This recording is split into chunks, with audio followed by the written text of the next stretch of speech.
세계 재벌이며 천재 사업가인 빌 게이츠가 있습니다. 빌 게이츠는 세계적인 바이러스 연구소를 운영을 하는 사람입니다. 이분이 말하기를 얼마 전에 인류의 멸망은 동물의 바이러스로 인해서 멸망할 것이다, 이렇게 이분이 예언을 했습니다. 오늘 빌 게이츠가 말한 인류의 마지막 종말은 다름 아닌 동물의 바이러스로 인해서 이 종말의 시대를 맞이할 것이라는 이 말은 과연 맞을까요? 오늘 저는 성경에서 나타나는 예수님께서 이 땅에 오시기 전 다니엘서에 기록되어 있는 이 다니엘서는 구약의 계시록이라고 합니다. 이 다니엘서에는 마지막 때 일어나는 징조 사건에 대해서 말씀하고 있습니다. 지금으로부터 이 다니엘서는 이 기록된 연대가 어떤 연대를 가지고 있느냐면 약 2600년에서 2700년 정도 되었습니다. 그리고 계시록은 예수님께서 이 땅에 오신 이후에 기록되어 있습니다. 그래서 구약의 다니엘서와 신약의 예수님께서 오시고 난 후에 기록된 계시록을 보게 되면 똑같은 현상이 일어나는 것을 기록하고 있습니다. 성경을 소개합니다. 우선 이 말씀을 전하기 전에 하나님이 살아계신다, 살아계시지 않는다, 하나님이 있다 없다, 이런 논쟁을 하는 사람들이 있습니다.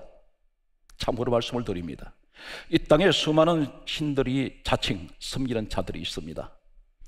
수많은 신들을 섬기고 있는 그들 가운데에서 인류 역사 이래로 어떤 신도 몇천 년 전부터 마지막 재림, 우리 주님 오실 때 일어나는 종말 사건, 징조가 구체적으로 낱낱이 세밀하게 말씀하신 신은 아무도 없습니다. 오직 우리 하나님밖에 계시지 않습니다. 어떤 분들은 이렇게 말합니다. 성경 말씀을 볼 때에 하나님 말씀을 믿지 않습니다. 세상에 한 권의 소설책같이 그렇게 생각하는 사람들이 있습니다. 심지어 교회를 다니시는 분들 가운데도 실감하지 못합니다. 하나님 말씀이라고 믿지 않기 때문에 마음대로 행동을 하는 교회를 다니는 사람들이 있습니다. 그러나 오늘 이 말씀을 듣다가 미리 말씀드리는데 충격받습니다. 전율을 느낍니다.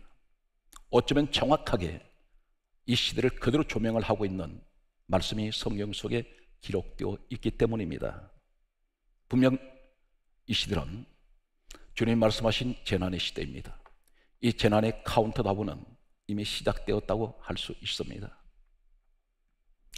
예수님께서 이 재난의 시대에, 다시 말해서 재난의 시작이 우리 주님이 오실 때, 재림하실 때 일어나는 마지막 재난의 시작은 이렇게 말씀하고 있습니다. 누가복음 21장 11절에 보게 되면 곳곳에 큰 지진이 있으며 기근이 있으며 전염병이 있겠고 이 말씀은 계속해서 진행형이라는 것입니다. 재난의 시작에 카운트다운은 이렇게 시작되고 있습니다. 그리고 하시는 말씀이 지진이 있겠고 그 다음에 전염병이 있겠고, 그리고 하시는 말씀이 무서운 일들이 일어날 것이라 있습니다. 전염병을 말씀하신 후에 무서운 일이 일어난다는 것입니다. 그리고 하시는 말씀이 하늘부터 큰 징조가 있을 것이라고 말씀하셨습니다. 마지막 때 재난의 시작은 어떤 징조를 말씀합니까? 사인을 보여주시는 것은 이것이 재난의 시작이라는 것을 너는 알으라는 것입니다. 그것이 어떤 것이냐면 환경을 통해서 오는 이 재난이 있습니다. 큰 지진이 있다 있습니다. 곳곳에. 과거에는 19세기 이전만 보면 이 지진이 일어나는 이 사건들을 보게 되면 역사에 거슬러 올라가 보면 특정 지역에서만 지진이 일어났습니다. 그런데 20세기를 접어들면서 지진 안전지대가 없어졌습니다. 과거의 우리나라는 지질학자들이 이렇게 말했습니다. 우리나라는 지진 안전지대라고 말했습니다. 그런데 우리나라는 계속 지진의 여진이 일어나고 있습니다. 수시로 일어나고 있습니다. 지진 안전지대가 사라져 버렸습니다. 우리 주님께서 말씀하셨습니다. 곳곳에, 이 말씀은 무슨 말씀이냐면 마지막 때 재난의 시작은 곳곳에 지진이 일어난다는 이 말은 지역 상관없이 지진이 일어날 것이라고 말씀합니다. 계속해서 발생할 것을 말씀하고 있습니다. 기근이 있을 것이라고 있습니다. 이 지구는 지금 사막화되어 가고 있습니다. 그 대표적인 곳이 아프리카 지역입니다. 전부가 사막화로 바꿔지고 있습니다. 그리고 하신 말씀이 전염병이 있을 것이라 했습니다. 이 전염병이 어떤 경로를 통해서 전염병이 발생하고 있을까요? 역사 속에 나타나는 대표적인 20세기에 접어들면서 나타난 10가지 대표적인 전염병에 관해서 공통적인 한 가지 사실을 발견하게 되는 오늘 이 사실을 여러분에게 말씀드릴 것입니다. 성경 말씀은 1.1억이라도 틀리지 않습니다. 정확하게 우리 주님이 말씀하셨던 이 예언은, 다니엘서에 기록된 이 예언은 그대로 이루어지고 있다는 사실입니다. 소스라치게 놀라는 이 시대의 모습을 말씀이 현실이 되고 있다는 사실입니다. 성경 말씀을 계속해서 보게 되면 전염병이 있으며 무서운 일이 일어난다 있습니다. 지금 이 코로나 바이러스는 무섭습니다. 하루에 수천 명이 확진 판정을 받고 있습니다. 국정은 폐쇄되어 버리고 있습니다. 국정이 마비가 됩니다. 경제가 마비가 되고 있습니다. 정치가 마비가 되고 사회가 마비가 되고 있습니다. 무서운 일이 일어나고 있습니다. 갈수록 이 전염병은 강도를 더해가고 있습니다. 그리고 하신 말씀이 하늘에 큰 징조가 있을 것이다. 환경 재앙이 이 재난이 시작인데 성경 말씀은 계속해서 이렇게 말씀하고 있습니다. 주님께서 계속해서 하시는 말씀은 누가복음 성경 말씀을 이렇게 기록하고 있습니다. 17장 26절에 말씀하시기를 우리 주님께서 이 땅에 다시 오실 때는 이때 이미 이 땅은 종말이 시작됩니다. 주님께서 하신 말씀이 인자가 올 때에 노아의 때와 같으리라, 그렇게 말씀하셨습니다. 이 말씀은 누가복음 17장 26절에 기록되어 있습니다. 우리 주님께서 오실 때에 노아의 때와 같다는 말씀이 무슨 말씀입니까? 하나님께서는 노아의 때가 어떤 때였습니까? 홍수로 이 땅을, 천지를 물바다로 만드실 때에, 홍수를 쏟아부으실 때에 왜 이렇게 하셨습니까? 산천초목이 다 죽었습니다. 너무나 하나님 보실 때 너무나 놀랄 만큼 악을 행하는 시대였습니다. 그들은 하나님을 인정하지 않았습니다. 하나님께서는 노아에게 방주를 지으라고 말씀하셨고 구원의 방주의 문을 열어놓으셨습니다. 그리고 기다리고 계셨습니다. 누구든지 들어오면, 방주 안으로만 들어오면 다 살려줄 것을 우리 하나님께서는 그것을 약속을 하시고 방주 문을 열어놓으셨지만 그 방주 안에는 겨우 8명만, 노아의 식구만 들어왔습니다. 하나님께서는 방주 문을 닫아버리십니다. 그리고 홍수 심판을 내리셨습니다. 구원받은 사람은 8명밖에 없었습니다. 계속해서 주님께서 이렇게 말씀하십니다. 누가복음 17장 28절 말씀을 보게 되면 인자의 임함은 롯의 때와 같을 것이다, 그렇게 말씀하셨습니다. 롯의 때는 어떤 때였습니까? 그들은 세상에 미쳐 살았습니다. 세상 향락과 쾌락에 젖었습니다. 하나님을 인정하지 않습니다. 어느 정도 인정하지 않았을까요? 롯에게는 두 사위가 있었는데 창세기 19장 14절 말씀을 보게 되면 두 사위에게 하나님 심판이 임한다고 말했습니다. 그리고 빨리 피신을 말했는데 이때 성경이 이렇게 강조합니다. 롯의 사위들이 농담으로 여겼더라. 이 시대가 그렇습니다. 주님 재림을 이야기를 하고 재난을 이야기할 때에 말세의 징조입니다. 교회 안으로 들어오십시오 할 때에 그들은 농담으로 여깁니다. 마치 청천 맑은 하늘에 무슨 날벼락이 떨어진다는 이야기냐, 비웃습니다. 하나님 말씀 믿지 않습니다. 결국 농담으로 여겼던 롯의 사위들은 소돔 심판 때 같이 심판을 받아버립니다. 우리 하나님께서 이렇게 말씀하셨습니다. 내가 이 소돔 심판하기 전에 의인 10명만 있으면 심판하지 않겠다 했습니다. 그러나 하나님 찾으시는 의인, 믿음의 사람 10명은 없었습니다. 우리 주님께서 이렇게 말씀합니다. 누가복음 18장 8절에 말씀하시기를 똑같은 말씀을 하고 계십니다. 인자가 다시 올 때에 너희에게 믿음을 보겠느냐, 이렇게 말씀하십니다. 과연 믿음이 있습니까? 구원받을 만한 믿음이 있습니까? 떳떳하게 하나님 앞에 서서 나는 주님 이 땅에 오셔서 심판이 도래하고 재난이 시작될 때에 나는 분명 구원을 받고 천국 사람으로 나는 천국에 갈 것입니다 하는 자부심을 가진 사람이 과연 얼마나 있을까요? 계속되는 말씀을 소개합니다. 놀라운 충격적인 사건이 소개되고 있습니다. 이 말씀이 바로 강조합니다.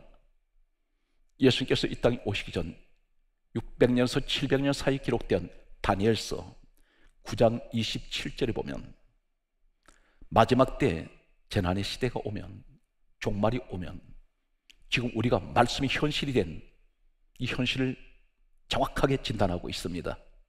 제사와 예물이 금지될 것이다 했습니다. 예배가 금지됩니다. 지금 교회마다 예배가 금지되어 버렸습니다. 우리나라는 기독교 역사가 100년이 훨씬 넘었습니다. 그런데 일제 36년 식민지 생활할 때도 6.25 전쟁이 일어났을 때도 교회에서 예배가 중단된 적은 없습니다. 전 세계가 동시다발로 교회마다 예배가 중단되었습니다. 정확하게 다니엘서 9장 27절에 예배가 금지된다 있습니다. 예물이 금지됩니다. 교회가 문을 닫아 놨습니다. 역사에 이런 일이 없었습니다. 분명 성경은 강조하고 있습니다. 종말의 시대가 오면, 마지막 때가 시작되면 예배가 금지된다고 했습니다. 다니엘서 9장 27절의 예언은 지금 말씀의 현실이 되어버렸습니다. 그대로 우리에게 말씀하고 있습니다. 하나님은 미래를 내다보셨고 마지막을 내다보셨습니다.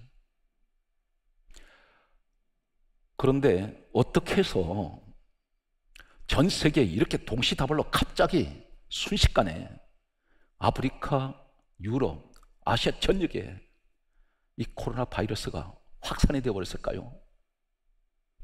오늘 이것을 가르쳐 여기서 또 한 가지 정확하게 진단하고 계십니다. 다니엘서 12장 4절 말씀을 보게 되면 이렇게 말씀합니다. 마지막 때가 되면 빨리 왕래하며 지식이 더할 것이다 했습니다. 빨리 왕래한다는 말씀 무슨 말씀입니까? 속도 경쟁 시대가 온다는 것입니다. 지금 어떻습니까? 말씀이 현실이 되어서 버렸습니다. 우리 하나님 정확하게 예언하신 그대로 지금으로부터 약 2600년에서 2700년 사이에 예언하셨던 다니엘서에 기록된 이 예언이 그대로 이루어지는데 빨리 왕래한다는 이 말이 무슨 말입니까? 속도 경쟁 시대입니다. 비행기, 열차, 자동차 전부 속도 경쟁하고 있습니다. 스포츠를 말씀드린다면 육상, 빙상, 수영, 사이클 전부 속도 경쟁입니다. 0.01초라도 더 단축하기 위해서 올림픽에 출전하는 선수들은 4년 동안 밤낮없이 달리고 또 달리며 헤엄치고 또 헤엄칩니다. 속도 경쟁하고 있습니다. 이 코로나 바이러스가 순식간에 전 지구상에 확산돼 버린 것은 이 지구는 어느 곳이든지 일일 생활권입니다. 몇 시간이면 어느 곳이든 다 날아갈 수 있습니다. 이 바이러스 감염증을 가진 사람이 몇 시간이면 아시아에 있다가 유럽으로 갈 수 있습니다. 이것이 바로 하나님께서 말씀하시는 지식이 더해가지고 인간의 지식이 낳은 이 산물은 치명적인 인간에게 해를 가져오는 빨리 왕래하기 때문에 이것이 속도 경쟁 시대에 일어나는 이 바이러스. 이제 저는 이 코로나 바이러스 전염병에 관해서 말씀을 드리겠습니다. 저는 성경 말씀을 여러분께 소개합니다. 가장 충격적인 것은 전 세계에 일어나는 10대 전염병, 정확하게 말씀을 드리면 20세기에 접어들어서 그 이전에 수많은 전염병이 있었습니다. 그런데 우리 피부에 와닿는, 우리가 직접 겪었던 이 전염병들을 열거를 하겠습니다. 공통점이 하나 있습니다. 그러기 전에 다니엘서에 예언되어 있는 마지막 때 일어날 종말의 징조, 계시록에 말씀하신 종말의 징조는 어떤 것이냐면 짐승지향이 있다 그랬습니다. 짐승, 동물로 인해서 치명적인, 이것이 빌 게이츠가 말했던 그대로 마지막 인류의 종말은, 멸망은 동물의 바이러스로 인해서 멸망당할 것이다. 했던 것이 정확하게 성경은 예언을 하고 있습니다. 아마 빌 게이츠도 성경 말씀을 인용해서 그리고 자신들이 바이러스 연구소에서 연구를 하면서 내린 결론이었을 것입니다. 다니엘서와 요한계시록에 나타나는 마지막 때의 징조가 짐승으로 인한 재앙은 엄청나게 많이 소개되고 있습니다. 짐승 재앙. 마지막 때 인간은 짐승 재앙으로도 피할 수가 없습니다. 이제 10가지, 지금 이 지구상에 일어났던 전염병, 우리가 계속 겪어왔던 늘 두려움과 공포에 떨었던 이 전염병의 한 가지 공통점을 찾아가겠습니다. 말라리아 전염병이 있습니다. 말라리아는 모기가 감염을 시켰습니다. 바이러스를. 그런데 말라리아 전염병으로 인해서 모기에 의해서 감염된 이 말라리아는 2000년에 지나간 2000년도에 100만 명이 죽었습니다. 모기 때문에 죽었습니다. 해충이 사람 죽입니다. 댕기열이라는 전염병이 있습니다. 모기를 통해서 전염됩니다. 이 바이러스가 들어오는데 놀랍게도 매년 전 세계 4억 명, 4억이 감염이 된다고 있습니다. 모기로 인해서 바이러스가 침투해서 사람을 죽이고 정확한 백신이 없습니다. 완전한 처방할 수 있는 특효약이 없습니다. 계속해서 소개합니다. 광우병이 있습니다. 우리나라는 이 광우병 파동을 엄청나게 겪었습니다. 광화문에서 국민들이 모여서 엄청난 데모와 농성을 했던 것을 기억을 합니다. 이 광우병이 어떤 것이냐면 소는 풀만 먹는데 사람들이 고기를 사료로 만들어서 먹였습니다. 하나님의 자연의 섭리를 파괴시켜버렸습니다. 고기를 먹은 이 소가 광우병이 걸리는데 이 광우병 걸린 소의 고기를 먹으면 사람에게 어떤 현상이 나타나냐면 치매 증세가 옵니다. 정신질환이 일어납니다. 기억상실증이 옵니다. 그리고 불안증이 옵니다. 그리고 우울증이 오게 됩니다. 계속해서 보게 되면 에이즈가 있습니다. 무서운 이 에이즈라는 질병이 언제 왔느냐면 의학적으로 최초로 이 에이즈가 발견된 것은 1930년 중앙아프리카에서 원숭이를 통해서 이 에이즈가 감염된 것을 최초로 발견하게 되었습니다. 지금까지 이 전염병을 찾아보면 말라리아나 댕기열 그리고 광우병, 에이즈 전부가 어디서 왔습니까? 해충이나 짐승을 통해서 왔다는 것입니다. 계속되는 말씀을 씁니다. 구제역이 있습니다. 구제역은 소와 돼지를 통해서 바이러스가 감염되었습니다. 사스가 있습니다. 사스는 놀랍게도 박쥐와 고양이를 통해서 바이러스가 인간에게 옮겨졌습니다. 조류독감이 있습니다. 철새를 통하여 공중의 새로 인해서 이것이 사람에게 치명적인 독감을 가져왔습니다. 에볼라가 있습니다. 에볼라는 박쥐와 원숭이를 통해서 역시 감염이 된다고 있습니다. 메르스가 있습니다. 메르스는 박쥐와 낙타를 통해서 감염이 되었습니다. 코로나는 대다수 학자들은 이렇게 결론을 내리고 있습니다. 박쥐와 원숭이를 통하여, 다시 말씀드려서 짐승을 통해서. 지금 여기 10가지 우리가 전염병을 보면 한 가지 공통점이 무엇입니까? 전부 짐승을 통해서 이것이 감염이 되고 있다는 것입니다. 바로 우리 하나님께서 예언하셨던 다니엘서에 짐승 재앙이 있을 것이다. 계시록에도 짐승 재앙이 있을 것이다. 치명적인 짐승 재앙으로 인하여 인간들은 점점 절망과 멸망의 구렁텅이로 빠져들어갑니다. 그런데 충격적인 것은 이 짐승들은 전 세계에 현대의학계에서 밝혀낸 것은 바이러스가 1600만 개의 바이러스를 가지고 있다고 있습니다. 모든 동물들에게는.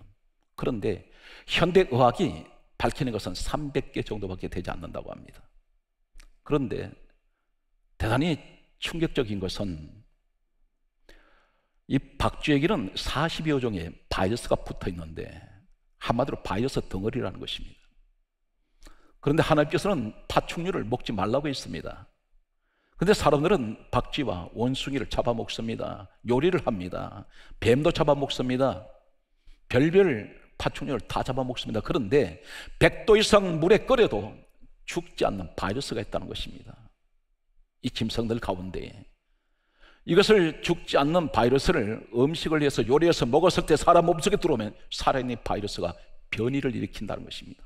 변종이 되어서 현대의학이 왜 이 백신을 만들지 못하느냐면 백신을 몇 년 동안 들여서 수조 원을 돈에 들여서 연구비를 투자해서 백신을 개발하면은 이 바이러스가 자꾸 변이가 되고 변종되기 때문에 치료할 수가 없다는 것입니다. 그래서 백신이 잘 개발되지 않는다는 것입니다. 우리는 일련의 이 사건들 앞에서 하나님께서 성경에 예언하신 그 예언이 그대로 이루어지는 것을 보고 있습니다. 하나님께서는 마지막 때 재앙을 내리실 때 하나님께서 내리시는 재앙 가운데 다음과 같은 재앙이 있습니다. 예레미야 15장 3절에 보게 되면 하늘의 새와 땅의 짐승들로 재앙을 내리실 수 있다는 것입니다. 그러면서 하시는 말씀은 예레미야 15장 4절에 이렇게 말씀합니다. 세계 여러 민족에게 흩어버리신다 그랬습니다. 이 바이러스가 순식간에 흩어져 버립니다. 오늘 이러한 시대를 우리는 살아가고 있습니다. 이러한 시대를 살아가는 우리들에게 하나님께서는 우리에게 하시는 말씀은 다음과 같은 말씀을 하고 계십니다. 본문 말씀 속에서 다음과 같은 말씀을 합니다. 누가복음 21장 34절에 이렇게 말씀을 합니다. 너희는 스스로 조심하라. 이렇게 말씀합니다. 조심하라는 이 말씀은 정신 차려라. 재난의 시대가 시작되었다.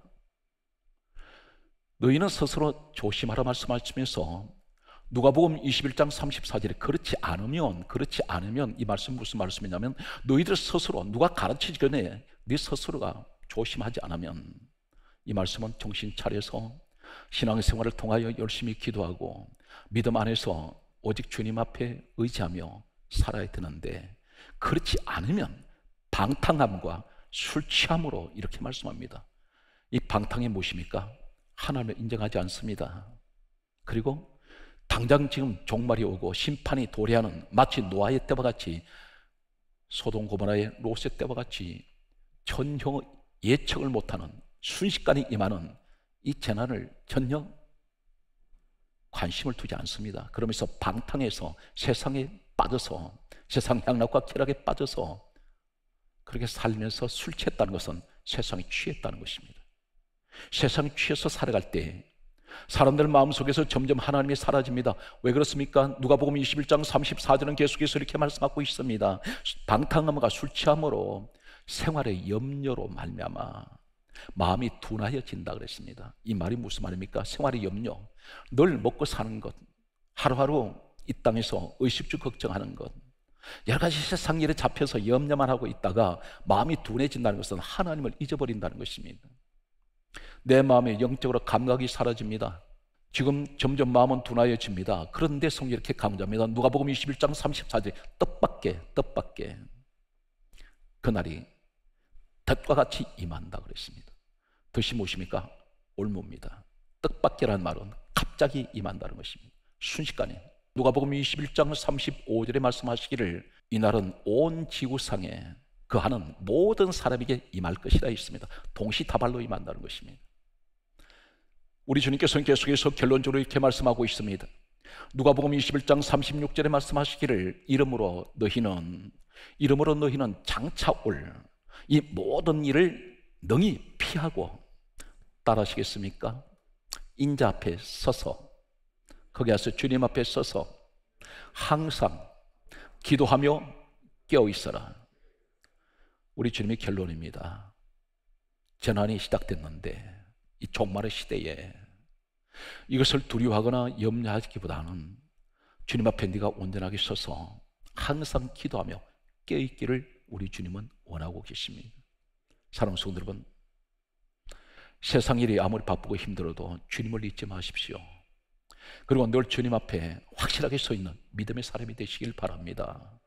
항상 은혜의 문이 열려 있는 것은 아닙니다. 성경 말씀은 이렇게 강조하고 있습니다. 창세기 7장 16절에 보게 되면 노아의 방주가 이 땅 떠날 때, 홍수 심판이 시작될 때 문을 닫아버립니다. 구원의 문은 항상 열려 있지 않습니다. 은혜의 문이 항상 열려 있지 않습니다.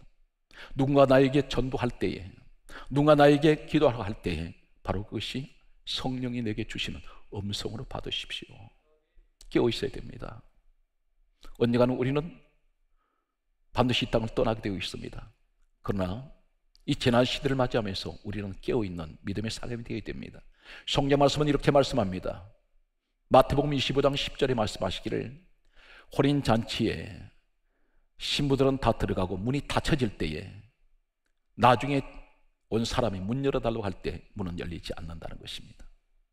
그래서 우리가 은혜 받을 때 은혜 받아야 되고, 기도할 때 기도해야 되고, 예배 드릴 때 예배 드려야 됩니다.